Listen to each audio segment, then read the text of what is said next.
Job chapter 30. But now they that are younger than I have me in derision, whose fathers I would have disdained to have set with the dogs of my flock. Yea, whereto might the strength of their hands profit me, in whom old age was perished? For one in famine they were solitary, fleeing into the wilderness, in former time desolate and waste, who cut up mallows by the bushes and juniper roots for their meat. They were driven forth from among men, they cried after them as after a thief, to dwell in the cliffs of the valleys, in caves of the earth, and in the rocks. Among the bushes they brayed, under the nettles they were gathered together. They were children of fools, yea, children of base men. They were viler than the earth. And now am I their song, yea, I am their byword. They abhor me, they flee far from me, they spare not to spit in my face. Because he hath loosed my cord and afflicted me, they have also let loose the bridle before me. Upon my right hand rise the youth, they push away my feet, and they raise up against me the ways of their destruction. They mar my path, they set forward my calamity, they have no helper. They came upon me as a wide breaking in of waters. In the desolation they rolled themselves upon me.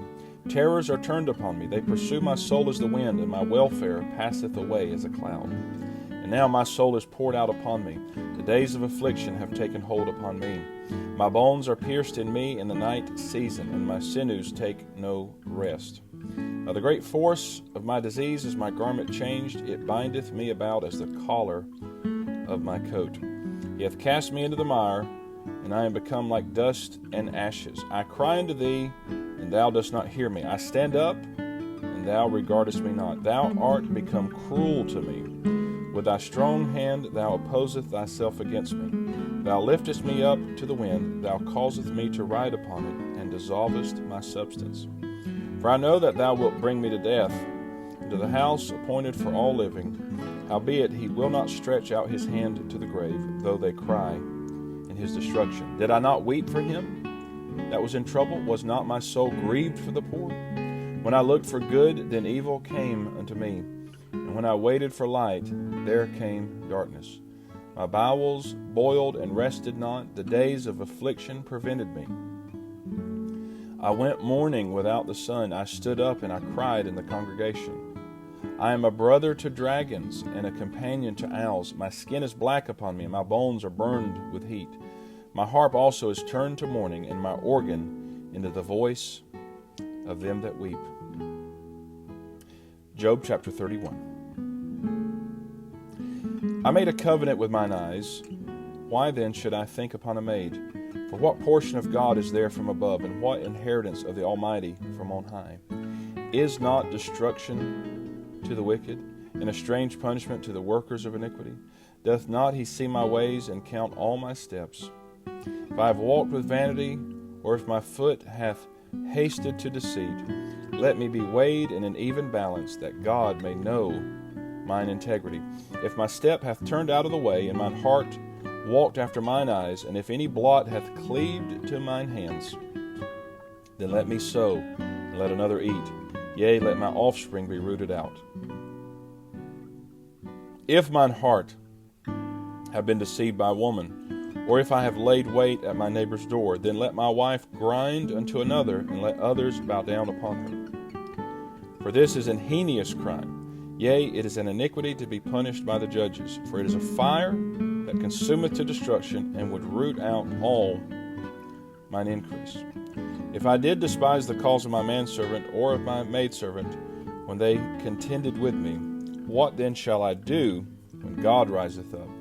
And when he visiteth, what shall I answer him? Did not he that made me in the womb make him? And did not one fashion us in the womb? If I have withheld the poor from their desire, or have caused the eyes of the widow to fail, or have eaten my morsel myself alone, and the fatherless hath not eaten thereof, for from my youth he was brought up with me, as with a father, and I have guided her from my mother's womb. If I have seen any perish for want of clothing, or any poor without covering, if his loins have not blessed me, and if he were not warmed with the fleece of my sheep.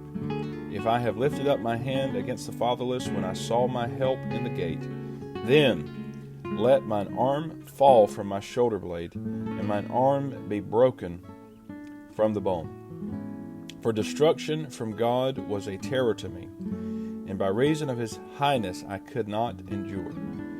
If I have made gold my hope, or have said to the fine gold, Thou art my confidence, if I rejoiced because my wealth was great, and because mine hand had gotten much, if I beheld the sun when it shined, or the moon walking in brightness, and my heart hath been secretly enticed, or my mouth hath kissed my hand, this also were an iniquity to be punished by the judge, for I should have denied the God that is above.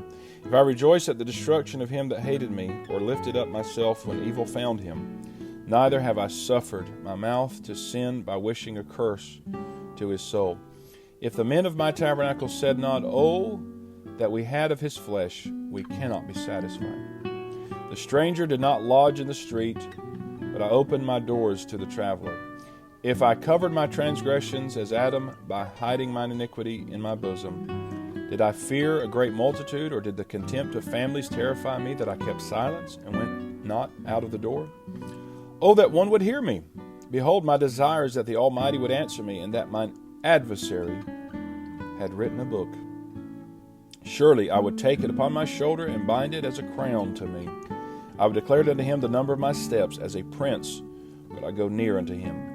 If my land cry against me, or that the furrows likewise thereof complain, if I have eaten the fruits thereof without money, or have caused the owners thereof to lose their life, let thistles grow instead of wheat, and cockle instead of barley. The words of Jacob are ended. Job chapter 32.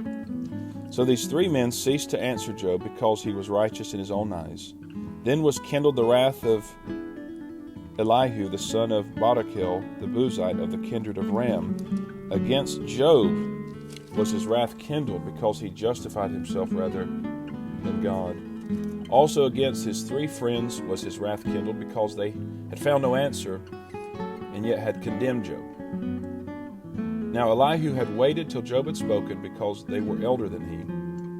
When Elihu saw that there was no answer in the mouth of these three men, then his wrath was kindled. And Elihu the son of Barachel the Buzite answered and said, I am young, and you are very old. Wherefore I was afraid, and durst not show you mine opinion. I said, Days should speak, and multitude of years should teach wisdom. But there is a spirit in man, and the inspiration of the Almighty giveth them understanding. Great men are not always wise, neither do the aged understand judgment. Therefore I said, Hearken to me, I also will show mine opinion. Behold, I waited for your words, I gave ear to your reasons, whilst ye searched out what to say. Yea, I attended unto you, and behold, there was none of you that convinced Job, or that answered his words. Lest ye should say, We have found out wisdom. God thrusteth him down, not man. Now he hath not directed his words against me, neither will I answer him with your speeches. They were amazed, they answered no more. They left off speaking. When I had waited, for they spake not but stood still, and answered no more, I said, I will answer also my part. I also will show mine opinion. For I am full of matter, the spirit within me constraineth me. Behold, my belly is as wine which hath no vent. It is ready to burst like new bottles. I will speak that I may be refreshed. I will open my lips and answer.